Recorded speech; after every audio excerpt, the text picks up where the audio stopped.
അപ്പോൾ അവർ ആ വ്യക്തിയെ പറ്റിയുള്ള ഒരു മുൻധാരണ വെച്ചിട്ടാണ് പല കാര്യങ്ങളും സംസാരിക്കുകയും പ്രവർത്തിക്കുകയും ചെയ്യുന്നത്. വേറെ ഒരു കൗൺസിലർ അല്ലെങ്കിൽ സൈക്കോളജിസ്റ്റ് ചെയ്യുന്നത് വെച്ച് കഴിഞ്ഞാൽ ഒരു മുൻധാരണയില്ല. ഈ വ്യക്തിയെപ്പറ്റി ഒരു ധാരണയും ഇല്ലാതെ അവർ പറയുന്ന കാര്യങ്ങളെല്ലാം വളരെ വ്യക്തമായി കേട്ടിരിക്കുകയാണ് ചെയ്യുന്നത്. രണ്ടാമത്തെ കാര്യം എന്ന് വെച്ചാൽ അവരുടെ മുന്നിലുള്ള സൊല്യൂഷൻസിനെ പറ്റിയും സാധ്യതകളെ പറ്റിയും മാത്രമാണ് ആര് ചിന്തിക്കുന്നത്, ഈ കൗൺസിലറിലെ സൈക്കോളജിസ്റ്റ് ചിന്തിക്കുന്നത്.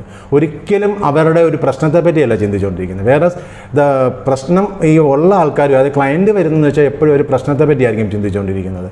സോ ഇവിടെ കൗൺസിലറിൻ്റെ ഏറ്റവും വലിയ പ്രത്യേകത എന്ന് പറഞ്ഞു കഴിഞ്ഞാൽ ആ പരിഹാരങ്ങളെ പറ്റിയും പോസിബിലിറ്റിയെ പറ്റി കാണിച്ചു കൊടുക്കുക. അതിൽ നിന്ന് അവർ പറയാനുള്ള കാര്യങ്ങൾ മുഴുവൻ കേട്ടിട്ട് ഏകദേശം ഒരു ധാരണ കിട്ടും കൗൺസിലറിന് എന്താണ് ഇദ്ദേഹം അനുഭവിച്ചുകൊണ്ടിരിക്കുന്ന പ്രശ്നങ്ങൾ, ഇതിനെ എങ്ങനെ കറക്റ്റ് ചെയ്യാം, അല്ലെങ്കിൽ എങ്ങനെ അദ്ദേഹത്തെ സപ്പോർട്ട് ചെയ്യാം. ഇവിടെ ഒരിക്കലും ഒരു കൗൺസിലർ അല്ലെങ്കിൽ സൈക്കോളജിസ്റ്റ് അല്ല തീരുമാനമെടുക്കുന്നത്. വരുന്ന ക്ലയൻറ്റിനെ കൊണ്ട് ആ തീരുമാനമെടുക്കാനായിട്ട് പ്രാപ്തമാക്കുകയാണ് ഒരു സൈക്കോളജിസ്റ്റ് അല്ലെങ്കിൽ ഒരു കൗൺസിലർ ചെയ്യുന്നത്.